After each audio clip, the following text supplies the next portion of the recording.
Well, hello there and welcome to Travels with Geordie. If this is your first visit, my name is Peter Knowles and I live on this classic wooden motor cruiser here in Victoria, British Columbia, along with the loving memory of my pup Geordie, all the while fixing it up for some pretty ambitious cruising. If that's the sort of thing you might find interesting, please consider sticking around and subscribing. You know I'd love to have you.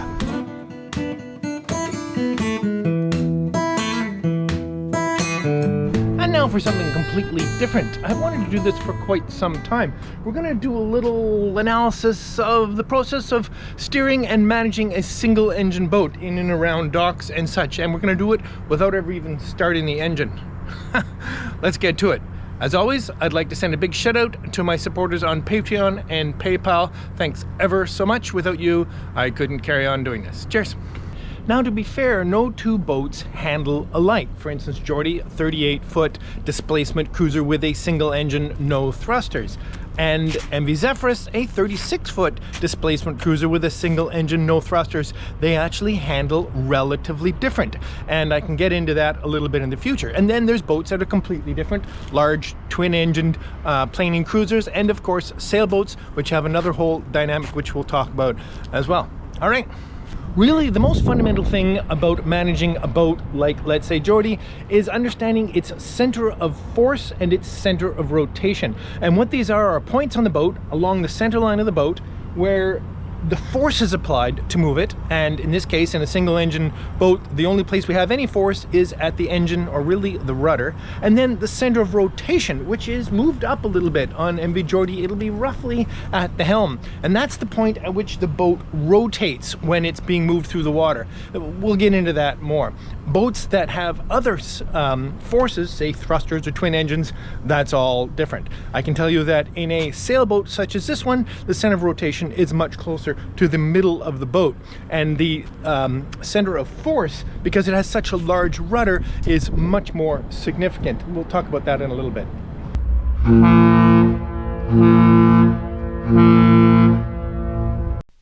Here you can see, as I add a lateral force to the stern of the boat rotates on its center of rotation, moving the bow in the opposite direction. And if I pull it, the same happens. And now for the disclaimer. As always, I don't claim to be an expert in any of this. This is simply how I do it. Your mileage may vary. The thing to remember is, unlike a car, the boat steers from the back like a forklift.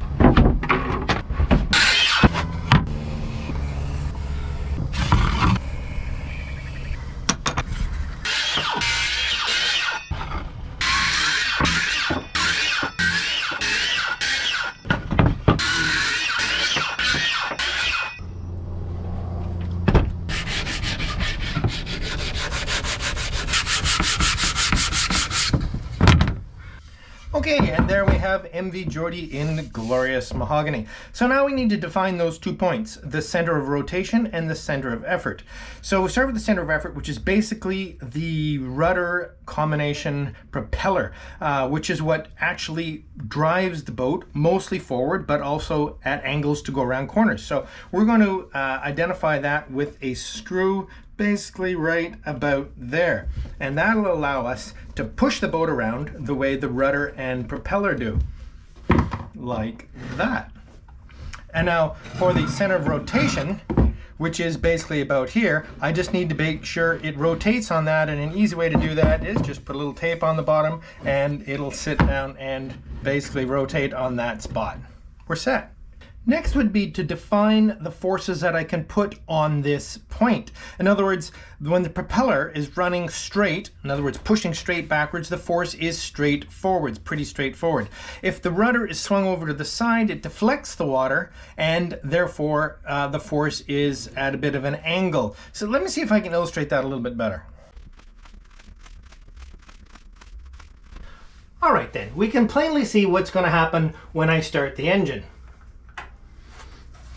Yes, indeed, the thrust generally blows my little indicators straight back. But if we want to turn the boat, we need to be able to either turn the propeller or add a rudder. And in the case of MV Geordie, that's a rudder. So we can deflect the thrust at various angles. I don't know why I can't get that one to move. Or I can turn the other way and deflect the thrust that way. Okay, that's pretty obvious, but let's look at the same situation in reverse. Okay, in reverse, the propeller is acting the other way. I can't reverse the fan, but what I can do is illustrate that now the rudder is on the back side of the propeller, but you can just see that it's going to have much less effect. And as I turn the rudder, very little, in fact, in this case, effectively no effect.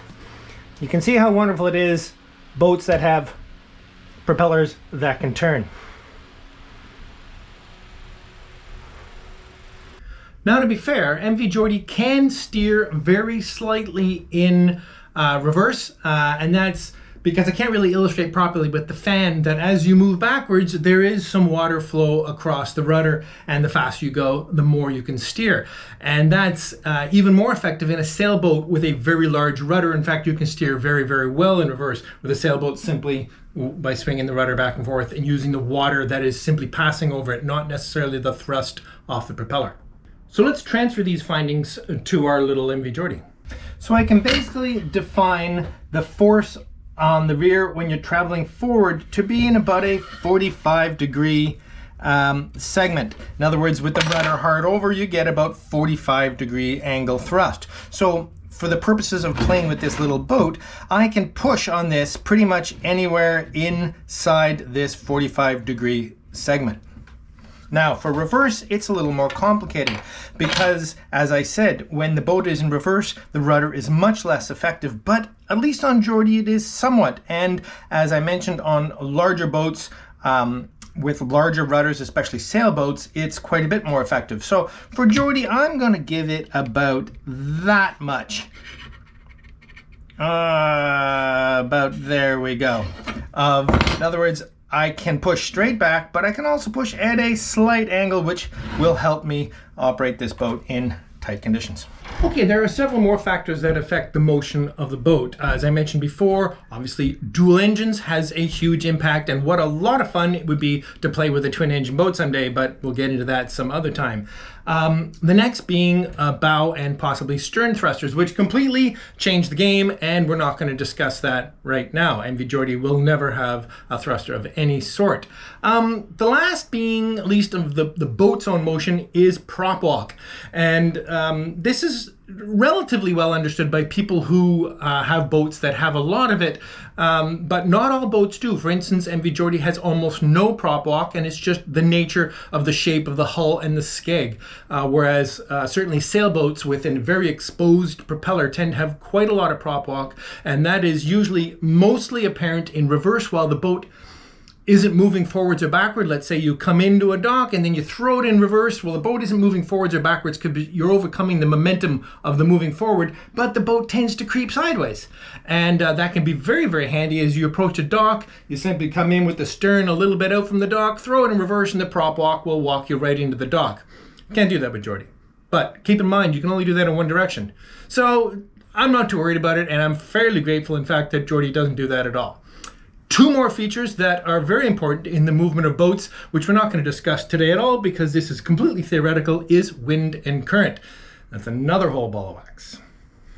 So here we have MV Geordie steaming into the harbor. And again, going forward, I can push anywhere within this 90-degree quadrant. And going in astern, I can push anywhere within this, about 10-degree quadrant. So if I had to turn around up in here, I would swing the rudder to starboard, and I wouldn't be able to turn all the way, but at this point I would throw it in reverse, kick the rudder over as far as I can, not get much steering done, back into forward with the rudder hard over, back in reverse, and forward again with the rudder hard over, and I could get out. Very simple. And before we actually try and dock the boat, let's confirm that our center of rotation is roughly where we thought it was. I'm just going to push on the back of the boat, very much like I did out on the dock there. And we can see the center of rotation is about where it's supposed to be, thanks to my little piece of tape, which of course is thicker than the wood, and it means it pivots on the floor on that spot. Working great. Okay, let's dock the boat. Okay, let's do some actual docking. Here we have a lovely dock. So I'm going to bring MV Geordie in at roughly 45 degrees to land on the dock. For me, I pick a point on the dock that I want to end up with my wheelhouse window at, basically where I'm sitting at the helm. So I'll bring it in and I'll point directly at that point. It really doesn't matter what angle I'm approaching at. This system still works, but for this case, I'll do it at 45 degrees.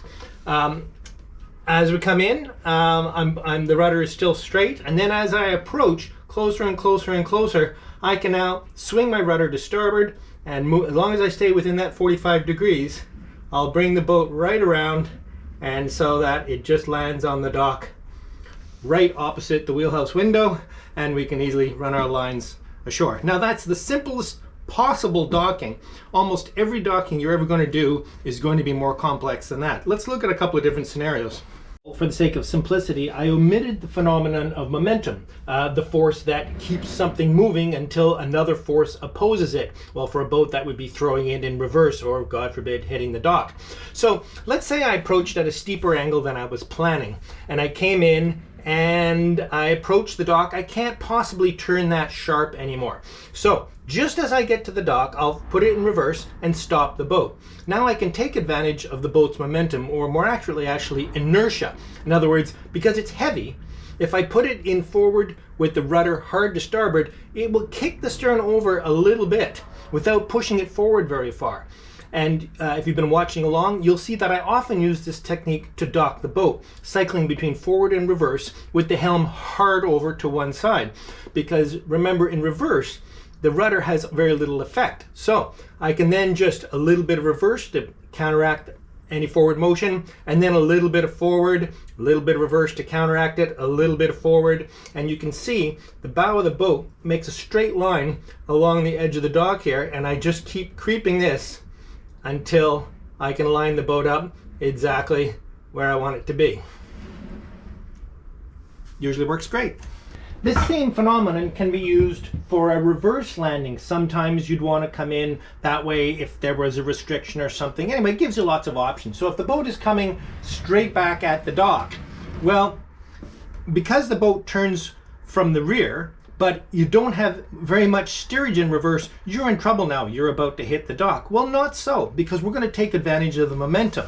So I'm going to use my left hand to maintain momentum, and my right hand, I'm going to throw it in forward with the rudder hard to port. And what that will do will push the boat out as the boat continues backwards with its momentum and eventually glide the boat right into place. Now, if I've used too much engine forward to overcome the momentum and the boat stops, all I have to do is throw it in reverse for a second, because it won't be steering in reverse and it'll pull us back along. Momentum carries on, and eventually the boat will just end up exactly where I want it to be. You'll notice all these examples have been port side ties, and normally I do a starboard side tie because my helm is on the starboard, but I'm also right-handed, so it's easier to push I think you get where I'm going. Okay, I've added some cleats so we can play with some mooring lines. Here we go. Little stern line. Oh, so cute. I can tell you it was a little harder to tie these teeny tiny bowlines than I thought it would be. Okay, so when you approach the dock with two people on board, I, with this boat, like to put my helper on the bow, because it's very important that it is the bow line that is attached to the dock first, because you have no ability to move the bow in and out if you were to grab the dock with the stern first, whereas if the bow is affixed to the dock, you can always kick the stern in with the engine. We've all been there with over-enthusiastic line handlers on the bow. I got you, it's all good, all good. Oh yeah, no worries. There you go. And then there's those stealth guys that always want to be helpful on the stern.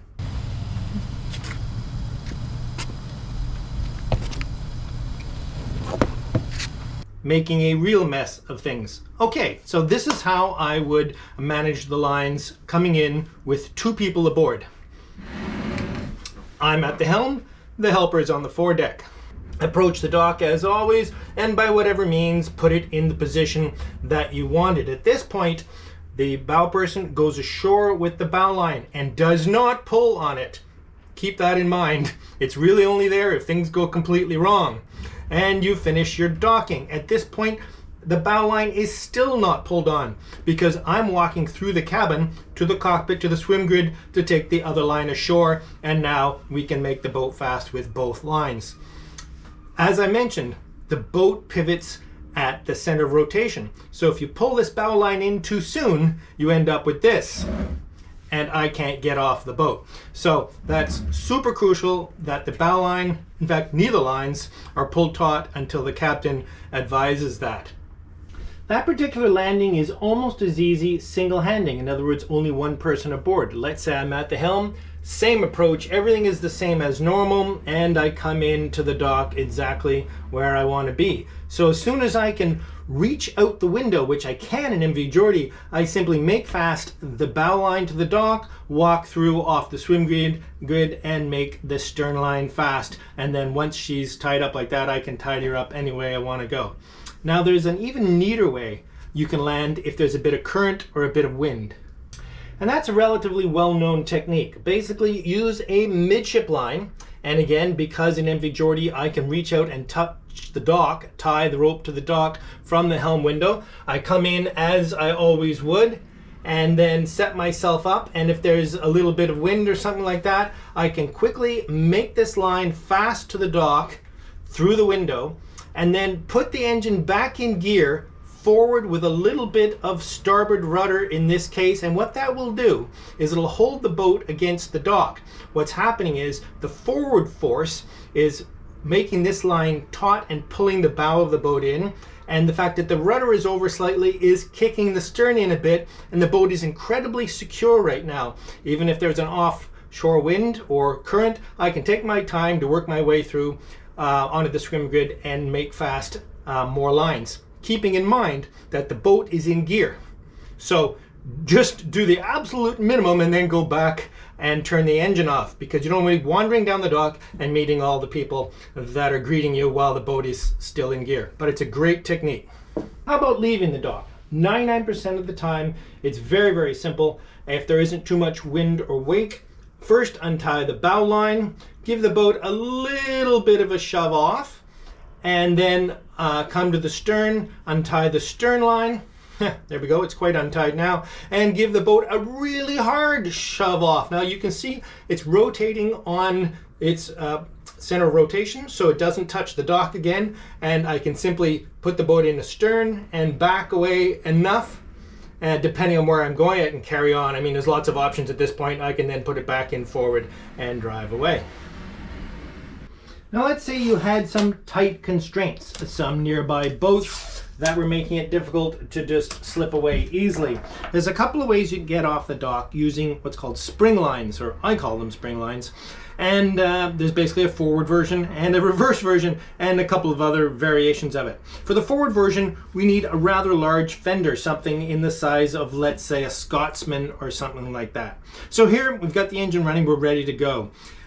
This requires to have a hand stay on the dock, either staying on the dock and holding the line on a cleat, or running it through a cleat and back to the line handler on the foredeck. And so simply the helmsman gets aboard and puts it in gear with the rudder hard to port. And you can see what happens here, because this line is holding it back and you have an angled push forward slightly, but also out at 45 degrees. It rotates on that fender until you get to the point where the bow is going to be too close, at which point this person or the helmsman decides that's enough, let's put it straight in reverse. You put it in reverse and then you pull this line through the cleat on the dock and off you go. Not dragging mooring lines in the water, please. No, no, no, no. The fender, of course, stays with the boat. The other version of that is to spring the bow out, and to do that we move the stern line to the outside cleat and cleat it on the dock as far back as possible. And what that'll do, it'll provide a pivot, well, you'll see in a second. Now we'll put the boat in gear forward, but if the rudder is straight forward, the force of this rope is going to pull the boat into the dock. So you need to have the rudder hard against the dock as well. So what will happen now is that this force, basically coming out at 45 degrees, will push the stern out, but at the same time the force that's pushing it forward will push the bow out all the way, and at a certain point you can just release that line and off you go. Again, getting this line out of the water as quickly as possible. Well, I hope that's provided at least a brief overview of handling a single engine boat like MV Geordie. In time, I'll do a much more advanced episode about handling the boat with the boat itself, but I thought this might be an interesting way to get started. Well, hello and welcome to the Travels with Geordie Beer of the Week on this very spring-like day. Now, I have to say that cautiously because, in fact, we just came through a nasty cold snap, but today is lovely. Well, I had a lovely couple come to visit me from Florida, Brian and Amanda, and while they were here, they actually picked up quite a selection of local beers for me to try. One of my favorite, this is from Phillips, and it's their Amnesiac. Which it's got an elephant on it, can't never forgets, etc. Anyway, it's a double IPA and it's quite tasty, just exactly what I feel like for today. Well, I don't know about you, but I really enjoyed doing that little toy boat episode. I think it was kind of fun to sort of think about the way the boat actually works. It's the way I've described it to people over the years, and you know, hopefully it's been of some value to you, or not, who knows. Anyway, cheers. Amnesiac from Phillips. Oh yeah, oh, that is just perfect for today, just perfect. Okay, we got a few things to get through, so I'll get moving. Last week's winner of a Travels with Geordie t-shirt is Mojo 23. Mojo 23, I'm sure you know who you are. Get a hold of me and we'll make sure you get your t-shirt. New patron came aboard this week. So grateful to Renee Van Zwol. Thank you ever so much, Renee. I'm so grateful for that. The bells are lovely. And two new supporters, or re-support on PayPal. That's Michael Safford. Thank you very much, Michael. And Mark Haynes, who is a return supporter. Thanks ever so much to both of you. And what a banner week. A couple of things came in from the Amazon wish list, and really great stuff. Now, this tiny little thing here, some of you will recognize what that is. That is a engine temperature sensor. Basically, it just switches on when the engine gets to critical temperature. And although I already have a gauge, I want to have a little light that can go on and set off a buzzer if the engine goes over temperature, and that light will also go on up here at the upper helm as well as a buzzer. So that's super crucial, and that was a gift from Jeremy Camel. Thanks so much, Jeremy.